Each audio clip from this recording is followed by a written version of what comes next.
지난주에 미 연방 수프림코트에서 동성결혼을 합법화했습니다. 결혼은 남자와 여자가 한 몸을 이룬다는 성경적인 말씀에, 하나님 말씀에 정면으로 위배하는 법을 만든 것입니다.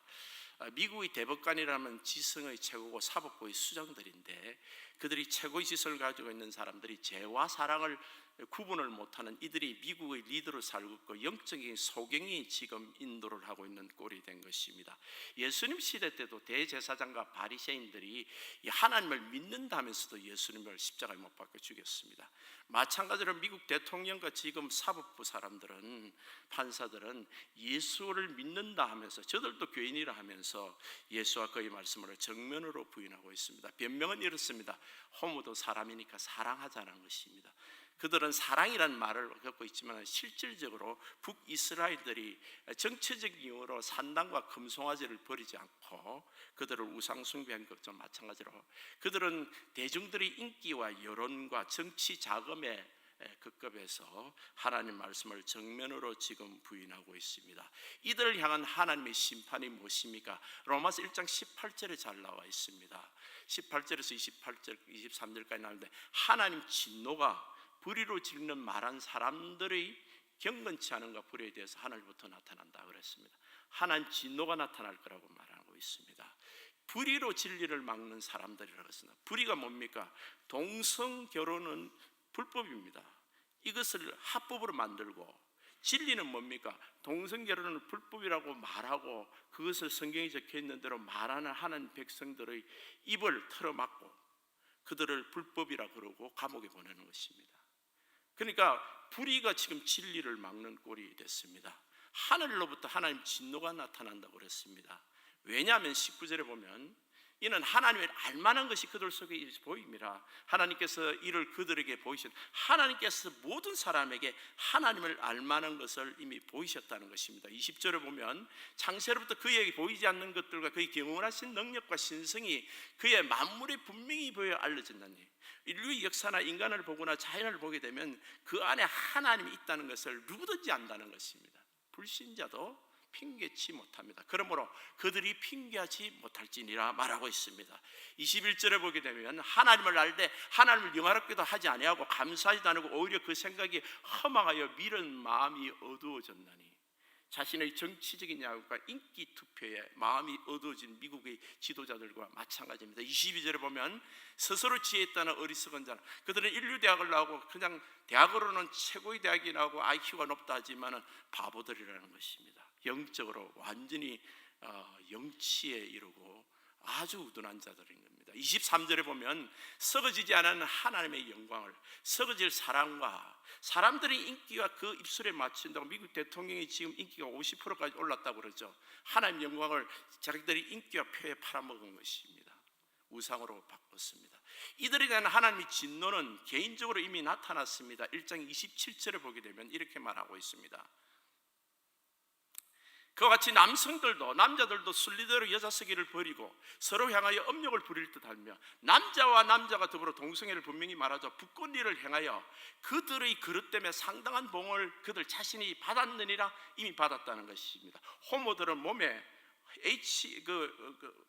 에이즈균이 득실득실합니다.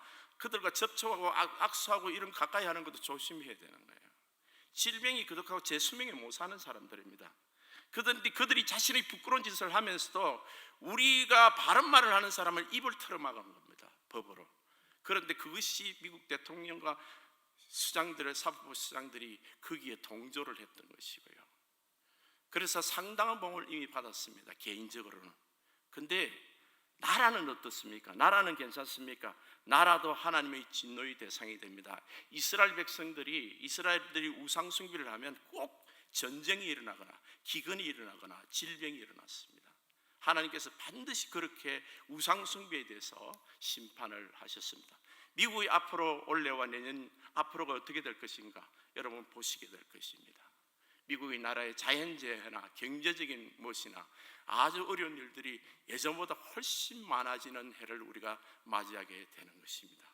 그런데 이 소돔이란 나라가 이 동성애 때문에 불과 영으로 멸망한 나라였습니다. 그런데 이 소돔이 멸망한데 그리스도인들의 책임이 있다는 것입니다. 하나님 믿는 의인 10명이 없었습니다. 그때 아브라함이 하나님께 기도한 의인 10명이 없어서 이 나라가 망했은 겁니다. 미국이 지금 하나님을 믿는 예수 사랑을 전파하는 자가 없다는 것입니다. 이 토렌스 지역에 예수 사랑을 제대로 전파하는 하나님의 백성이 없다는 것입니다. 마태복음 24장 12절에는 불법이 성함으로 많은 사람의 사랑이 식어지리라 그랬어요. 사람들이 사랑에 식어져서 사랑에 굶주리면 사람들이 이상하게 뒤틀리게 되는 것입니다. 중독자가 되고 인기의 결함을 갖게 되고 별의별 이상한 회개망측한 행동을 하게 되는데, 여기에 예수 사랑 하나님의 은혜의 소나기를 부어줘야 되는데, 이 하나님의 은혜의 사랑의 소나기를 붓는 그 채널인 통로인 하나님의 백성들이 하나님 사랑을 제대로 증거하고 있지 못하는 것입니다. 주님 곧 오십니다. 세상의 멸망과 심판이 곧 시작될 것입니다. 그러나 우리는 그때까지 예수 그리스도의 사랑을 정말 절실히 정해야 될 책임이 우리에게 있습니다. 마태복음 9장 12절에는 건강한 자에는 의사가 필요 없고 병든 자에게나 쓸 데 있다 그랬습니다. 예수님이 찾아온 것은 병든 자로, 우리도 영적으로 병들었던 사람입니다. 예수를 믿고 이제 해방됐지만은 우리보다도 지금 더욱더 이 세상에 지금 병든 자들이 많은 것입니다. 그래서 사랑받지 못해 병에 사랑에 굶주린 사람 결핍증 환자들이 가득한 것입니다. 이 도시에도 하나님의 사랑 예수 그리스도를 전파하고 십자가 부활의 그 사랑, 하나님이 세상을 이처럼 사랑하사 예수님께서 손을 벌리시면서 우리 어린아이들 말하듯이 예수님께서 이처럼 사랑한다. 예수님이 두 팔을 벌리고 온 천지를 껴안으시는 것입니다. 여러분, 사랑하지 받지 못하면 자기가 누군지를 모릅니다. 후회만, 내가 남자인가? 내가 여자인가? 남자가 자기를 여자로 알고 있는 겁니다. 이 사랑받지 못한 사람의 특징입니다. 내가 누군지를 모르면 정체성의 혼돈이, 남자 여자가 구분이 안 되면, 자기가 남자 여자가 구분이 안 되니까 내가 애인지 어른인지 이 땅에 사는지 저기 어디 꿈속에 사는지 어떻게 구분이 되겠습니까? 사람이 온전히 예수의 사랑을 받아 거듭나야 온전한 정체성을 가집니다. 하나님 주시는 온전한 정체성, 절대로 흔들리지 않는 정체성은 소속감입니다. 소속감은 예수 믿은 사람은 하나님의 아들들이고 하나님의 딸들이고 하나님의 왕자여 공주라는 것입니다. 이것은 절대로 흔들리지 않습니다. 여러분, 이 하나님의 사랑을 가장 느끼는 이 가정이 파괴를 되면서 많은 사람들이 가정의 고통을 받고 있습니다. 이 가정을 통해서 하나님 사랑, 하나님의 가정은 누구든지 웰컴을 받아야 되는데 자식들도 공부 못하면 웰컴을 안 하더라 이 말이에요. 그렇게 한국 유학생 어린아이가 지금 자기가 하버드, 스탠포드에서 가짜 서류를 만들어가지고 자기를 그렇게 만들어야 되는 이유는 그 집안은 공부 못하면 자녀 취급을 못 받는 곳입니다. 여러분, 또리가 시를 받아왔습니다. 아버지가 하는 말이, 니 다시 시 받으면 다음 학기 시 받으면 내 자식 아니다 그러니까 또리가 그 다음 학기 때 또리 성적표 갖고 와 그러니까 주말에 기말에 성적표를 갖고 있습니다. 갖고 와가지고 자기 아버지에 주면서 아저씨 성적표 여기 있습니다 그래. 그런데 정말 아름다운 가정은 철이는 CD로 깔았는데 체육만 A입니다. 아버지가 다 보더만, 얘야 한 과목에 너무 집중하는 것 아니니. 가정은요, 조건을 닮으면 안 됩니다. 자녀 되는 조건을 닮은 많은 아이들이 대학을 들어가면서 가정을 도망가듯이 멀리 갑니다.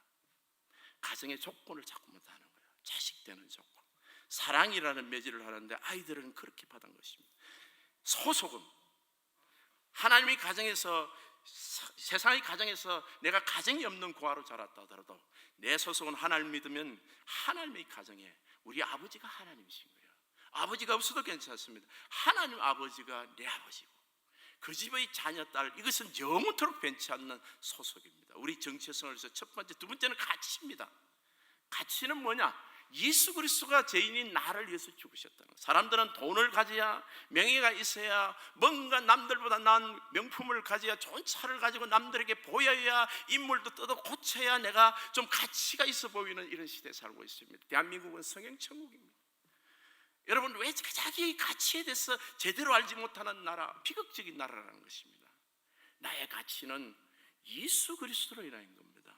주님이 나를 위해서 생명을 버리실 만큼 내가 귀중한 사람이에요. 하나님이 말씀하신 거예요. 하나님이 그런 것은, 이것은 바꿀 수 없는 진리입니다. 세상에 어떤 것으로도 뒤집을 수 없으면 나는 예수 그리스도만큼 가치가 있는 거예요. 세상이 누가 뭐래도 내가 왕따를 당하고 분리를 당해도 마찬가지입니다. 여러분, 나는 예수님 앞에 가면, 주님 앞에 주님이 나를 독생자 예수 그리스도를 죽이기까지 나를 사랑하고, 아버지는 자기 아들보다 친자보다 애를 더 사랑한 것 같아. 그 사랑을 주님 앞에 가면 우리가 알고 체험하게 된다는 것입니다. 세 번째는 능력입니다. 사람들은 사장님이라는 타이틀을 붙여야 되고, 뭔가 박사님이라는 교수님이라든지 뭔가 무슨 의사라든지 이런 직업, 이런 걸 가지고 자신의 능력을 자랑을 합니다. 그런데 그거 없어지면 어떡하죠? 이번에 메르스가 의사도 참 몰매 맞는 의사가 있더라고. 자기 아버지가 그런 의사라는 것을 자녀들이 부끄러워해야 될 그런 의사들이 있더라고. 그러면 어떡하냐 이 말이에요. 우리의 능력은요, 그런 직업이나 그런 어떤 위치에서 오는 것이 아니에요. 우리의 능력은 영원히 변치 않는 능력입니다. 하나님이 우리 안에 들어가 계세요. 성령님이 우리의 능력이에요. 예수님이 내가 너와 영원토록 함께, 너는 하나님의 자녀이기 때문에 이 땅에 있는 동안에도 하나님이 나와 함께 하셔서 나를 보호하시고, 천군 천사로 나를 보호하시다가 하늘나라로 데려가시고, 영원토록 우리는 그리스도의 대사여 왕같은 제사, 이 땅에 일시적으로 살더라도 죽어서 영원한 하늘나라로 가는 하나님의 자녀들로 하나님 능력이 우리와 함께 하십니다. 그래서 내게 할 수 있거든 무슨 말이냐, 믿는 자에게 능치 못할 것이 없고 내게 능력 주시는 자에서 내가 모든 것을 할 수가 있는 것이에요. 하나님입니다. 우리는 이 정체성을 분명히 가져야 한다. 우리는 하나님의 자녀고 예수님을, 자신의 생명을 주실 만큼 귀한 자녀고, 그 다음에 하나님의 능력이 우리와 함께 항상 있습니다. 24세 우리는 잠들고 우리는 잊어버릴지 몰라도 하나님은 항상 우리와 함께 있습니다. 그런데 이 정체성, 소속감, 가치, 능력을 실제로 내가 믿는다 그러면서도 체험을 할 수 있는 곳이 뭐냐? 예배 시간이에요. 찬송하는 시간입니다. 기도 시간이에요. 그래서 은혜 받는다는 것은 예배 때 제대로 하나님을 만나는 것입니다. 예배 때 제대로 하나님을 알게 되는 것이, 그 사랑을 알게 되는 것이에요. 우리는 원래 만들어진 목적이 내 이름으로 불려진, 이사야서 43장 7절에 보면 내 이름으로 불려지는 내 백성을, 내 이름으로 불러지는 모든 자 곧 내가 내 영광을 위하여 창조한 자를 오게 하라. 그를 내가 지었고 그를 내가 만들었다 그랬어요. 그리고 43장 21절에는 이 백성은 나를 위하여, 내가 나를 위하여 지었나니 나를 찬송하게 하려면. 이상하게 우리는 하나님을 찬송하고 싶은 마음이 있습니다. 춤을 추는 것, 노래하는 것, 모든 것이 다 그래요. 원래는 하나님을 찬송하도록 위해서 그것을 그렇게 하고 있습니다. 춤을 추고 노래를 하면 기쁩니다. 왜 그런가 하면요, 세상 노래를 하라는 것이 아니라 하나님 노래를 하나님 앞에서 춤추라는 거예요. 시와 음악과 미술, 모든 예술도 마찬가지로 하나님을, 사랑을 표현하는 거예요. 하나님께 영광을, 그것을 돌릴 때 우리가 가장 아름다움을 느끼게 됩니다. 하나님의 사랑은 체험돼야 돼요. 이 무한한 사랑이 체험돼서 로마서 8장 31절에서 39절까지는 이렇게 표현합니다. 이런 적이 이래 되어 우리가 무슨 말하리요? 만일 하나님을 우리를 위하시면 누가 우리를 대적해요? 크리스천들은 천하무적이라는 겁니다. 하나님이 안에 살아계시는구나. 이야, 하나님이 내 편이구나. 하나님이 나를 위해서 대신 죽으시고 나를 지금도 보호하고 계시다. 누가 우리를 대적하리요? 32절입니다. 자기 아들을 아끼지 아니하시고 우리 모든 사람을 내어주시니가, 예수님의 생명을 주시니가 어찌 그 아들인데 우리에게 모든 것을 주시지 않겠느냐? 아들을 주시니까 우리에게 주시지 않을 것이 없다. 안 주는 것은 안 주시는 것을 감사해야 돼. 왜? 내가 가지면 안 될 거란 말이에요. 그런데 왜냐면 필요하다면 하나님이 왜 안 주시겠느냐 말이에요. 구하는 자에게 왜 주지 않겠느냐 말이에요. 주님의 뜻으로 구하는 자에게 왜 주지 않겠느냐. 33절입니다. 누가 능히 하나님 택하신 자를 고발하려? 어렵다 하시는 하는, 우리를 고발할 자가 없다는 거예요. 우리를 올 때를 고발하죠.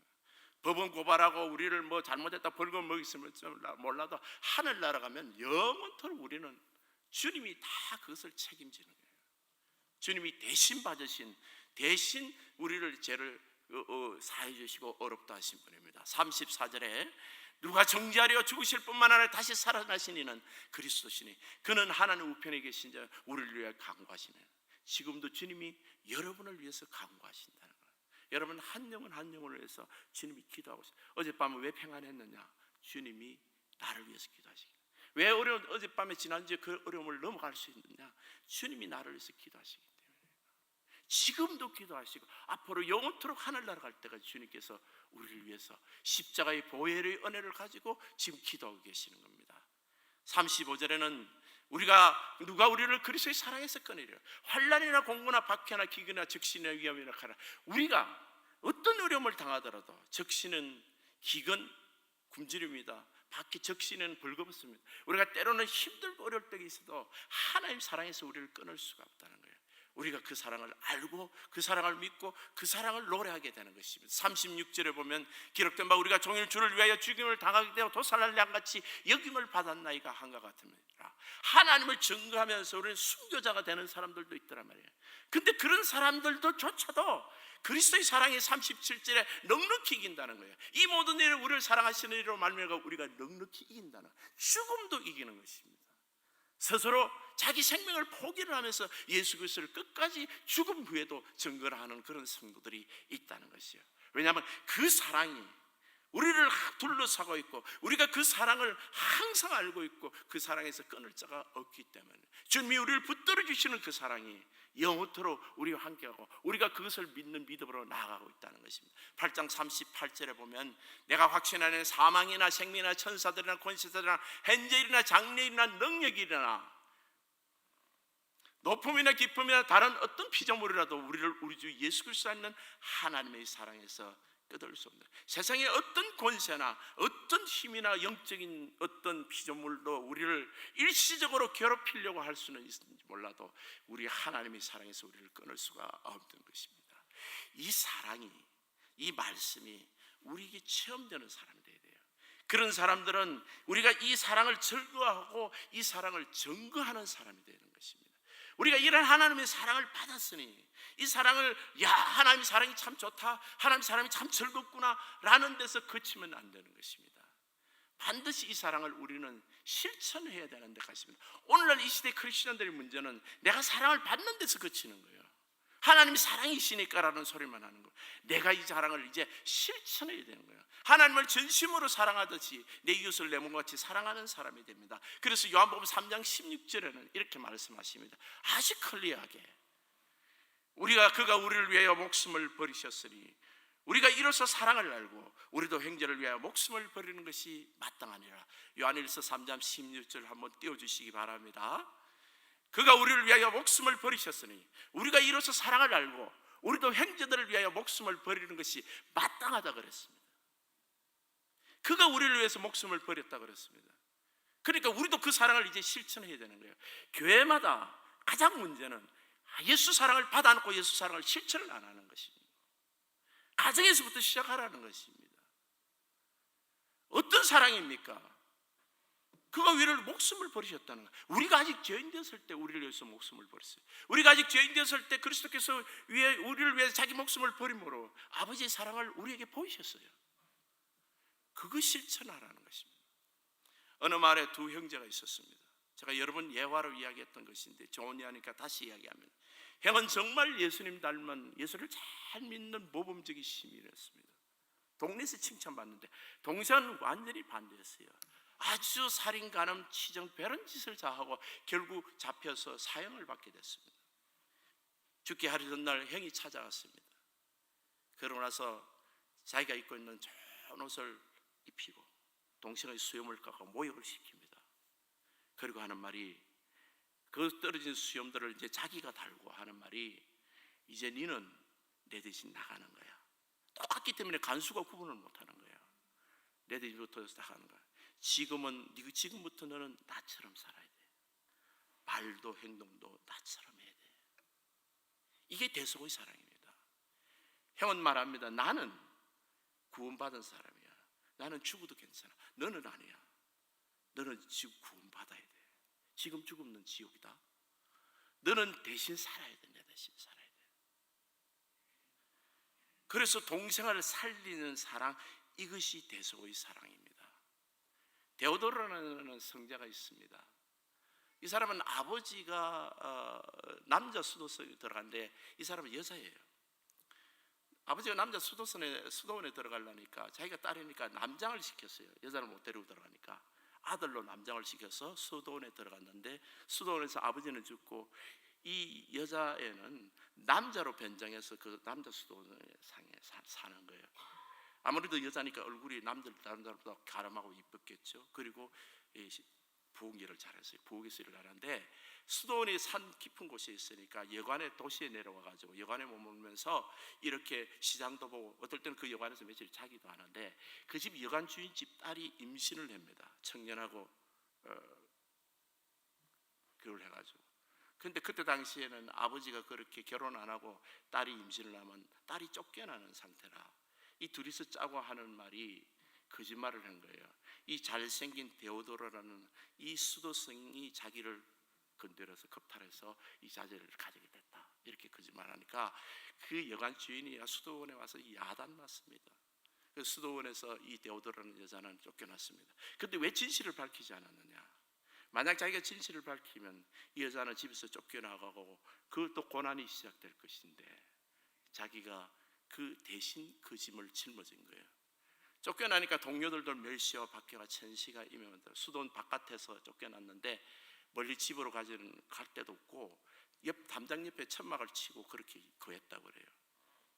얼마나 멸시와 조롱을 통해서 예수님의 박해와 멸시를 몸으로 체험하는 그런 기간이었습니다. 수도원장이 하도 불쌍해서 얼마 후에 다시 들여서 일을 하게 했는데, 이 여자가 이 데오도라가 몸이 약해서 일찍 죽었어요. 시신을 놓고 이제 염을 하려고 모욕을 싣고 옷을 벗기니까 여자인 거예요. 우리가 이 그리스도의 사랑을 실천해야 될 하나님의 사람으로서 해야 될 목을 요한복음 3장 16절에 이렇게 말합니다. 다시 한번 요한 1서 3장 16절. 그가 우리를 위해 목숨을 버리셨으니 우리가 이로써 사랑을 알고 우리도 형제들을 위하여 목숨을 버리는 것이 귀하다, 드물다가 아니라 마땅한 것. 이 우리 가정에서 시작돼야 되는 거예요. 우리 지금 문제는 예수 사랑을 제대로 실천하고 있지 않다는 겁니다. 남편이 잘못하면 잘못했다고 지적하지 말고 그 죄를 내가 뒤집어 서라는 겁니다. 아내도 마찬가지고 자식도 마찬가지고 교회에서도 마찬가지고요. 다른 사람의 허물을 지적하고 그것 때문에 분노하고 비판하고 비난할 것이 아니라 그 죄를 내가 뒤집어 서래요. 언제까지? 그 사람이 예수 사람 될 때까지, 예수 동생 될 때까지, 그 사람도 그런 사랑을 실천할 수 있을 때까지 우리도 그 사랑을 실천을 해야 될 사람들인 겁니다. 우리 부르심은 확실합니다. 지금 왜 이렇게 호모가 많느냐, 왜 호모가 법으로 정해져 버렸느냐? 크리스찬들이 회개해야 됩니다. 크리스찬들이 가정에서, 교회에서 예수 사랑 실천 안 하고 있는 겁니다. 우리 예수 사랑 실천해야 됩니다. 우리 모두의 책임입니다. 우리는 피켓 들고 나가서 무슨 법으로 반대하고 이런 데모, 그것도 무슨 어느 정도의 유익이 있을는지 몰라도 그것보다 더 중요한 것은 그리스도인이 그리스도인다워야 되는 거예요. 예수 사랑을 제대로 전파하는 하나님 백성 되어야 됩니다. 여러분과 저는 이 세상에 부르심이 확실합니다. 주님 오시기 전에 우리 가정에 내가 예수 사랑을 실천하는 사람이 되어야 돼요. 어떤 사랑이요? 예수님만큼 못하더라도 대속의 사랑을 할 수 있는 사람입니다. 생명은 주지 못할지만도 억울한 누명은 덮어설 줄 아는 사람이 되어야 됩니다. 뭔가 조금 자기가 안 한 일을 했다 그러면 억울해서 변명해서 사람 대가 정은되고 이러지 말라는 거예요. 우리는 그리스도 안에서 그리스도의 사랑을 실천하는 사람들이에요. 그래서 우리 교회는 정말 감사합니다. 그러나 더욱더 나아가야 돼요. 우리 가정들도 감사합니다. 더욱더 나아가야 돼요. 하나님의 사랑을 실천하는 남편, 아내, 가족들 되시고 우리 교회 모든 성도님 되시기를 예수님 이름으로 축복합니다.